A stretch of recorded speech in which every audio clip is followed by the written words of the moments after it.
Hey everyone, thank you for being here today. Welcome to the workshop of 7 inner peace practices for women navigating life after a long-term relationship ending. So I'm gonna share my slides today with you guys and just follow along with me, please. Welcome everybody. So grateful that you are here. Today, I wanted to talk about 7 inner peace practices that every woman needs to know after a long-term relationship ending. We're going to discuss how to calm emotional overwhelm, rebuild self-trust, and feel grounded again, even when life changed suddenly. And this workshop is for professional women, mompreneurs, career and goal-driven women, and single moms. So I want to start with a question. To feel better after my long-term relationship ends, I need blank. What is it for you? Is it time, closure, strength, answers, confidence, or just to move on?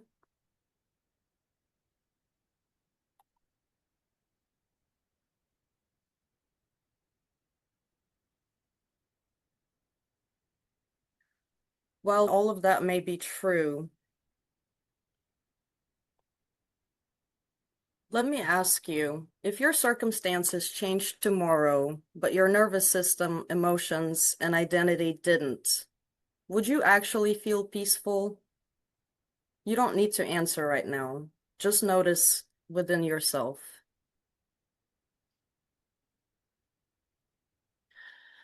How many of you feel like you have a big heart and calling? You're doing all the inner work, but you still feel heavy. You thought you'd be further along by now. Or you know this isn't the end of your story.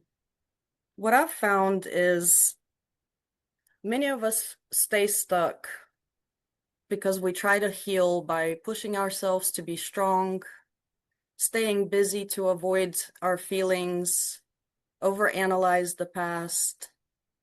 We judge ourselves for still hurting or trying to fix something that isn't broken. This leaves us emotionally exhausted.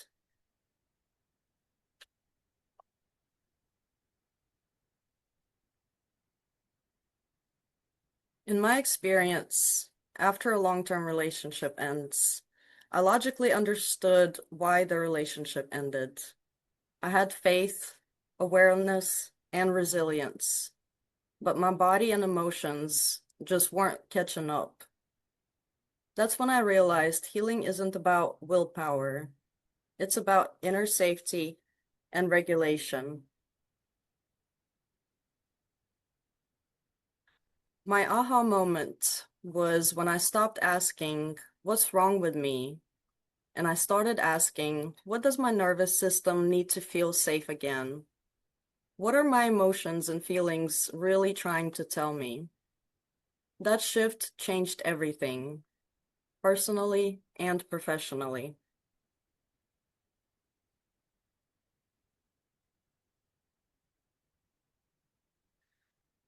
So what inner peace actually is, inner peace doesn't mean you never feel sadness, or you stop missing what mattered, or you rush into the next chapter.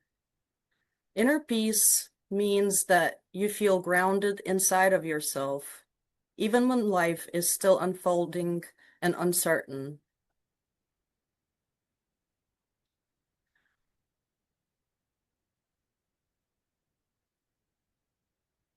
So the 7 inner peace practices I'd like to talk about today are awareness before action, nervous system safety, power of self-talk, grounded gratitude, responsibility without self-blame, releasing limiting beliefs, Embodying your new identity. So, with the awareness before action, not everything needs to be fixed immediately. When we have awareness, we can practice catching ourselves, our thoughts, our words, the meanings we give to life. With the nervous system safety, calm comes before the clarity. So just practicing staying in the moment, and like I said, paying attention to the thoughts running through our heads, what our body's feeling, and what emotions are running through.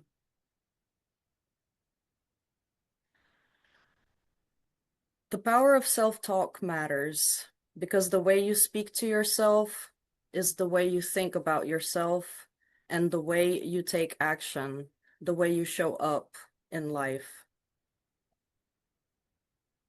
Our perspective shapes the way we live, and our words matter.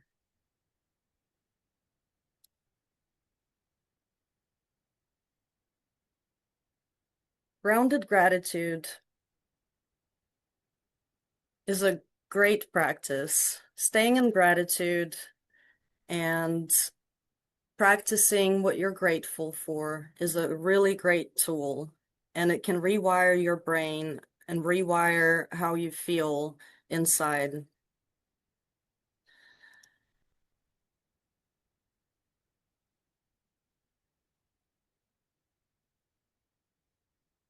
Responsibility without self-blame.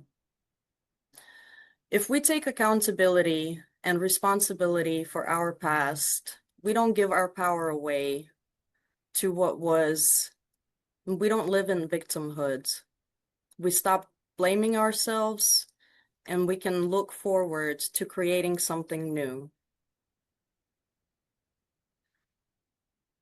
Releasing limiting beliefs. Old identities can be honored and released. And after a long-term relationship ends, we get to grieve a past version of ourselves.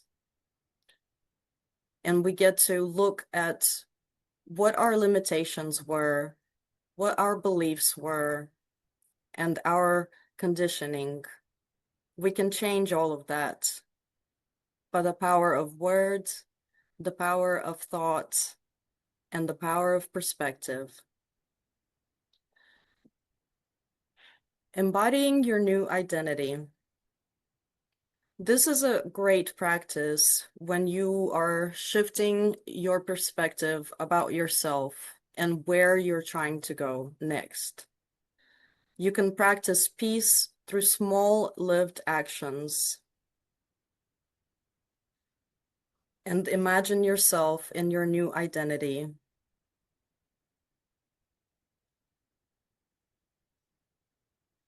Why these practices work? Healing after a long-term relationship ending is biological, emotional, identity-based, and it's not a mindset failure. We're not broken. You don't need fixing. You need support, safety, and structure.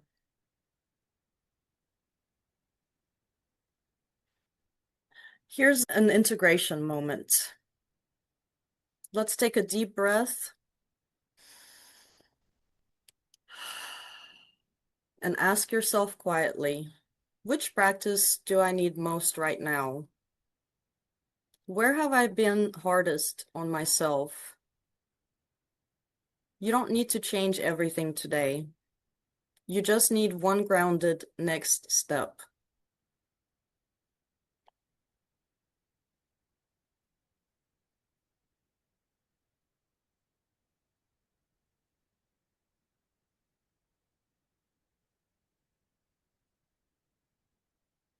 The truth about healing alone. Healing isn't meant to be done alone, especially when your identity is shifting, your nervous system is recalibrating, your future feels unclear. Support doesn't make you weak. It makes healing gentler and faster.